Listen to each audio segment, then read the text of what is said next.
Here I have EssentielB HeYou 60, and today I'm going to show you how to change wallpaper on this device. So firstly, you have to open settings, then you have to go to the home screen and wallpaper section, then go to the wallpapers.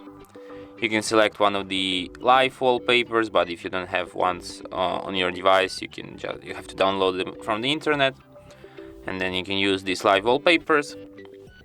You can select one of the pre-installed on device wallpapers like these ones, or you can just set up any other image that you can download from the internet, or just take a photo with the camera on your device and set it as a wallpaper by going to the My Photos. Then you have to select a photo.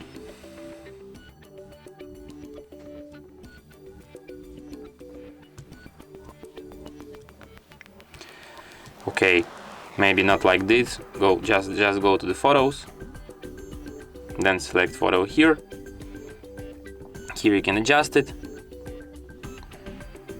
by tapping on Edit Crop, how this image will look. Then you tap Done, and then tap Done if you want to set it only on a home screen. Tap Set Both if you want to set it on home screen and lock screen. And that's how it's done. And as you can see, my wallpaper changed. And that's it. Thanks for watching. If you find this tutorial useful, don't forget to hit that like button and subscribe to our channel.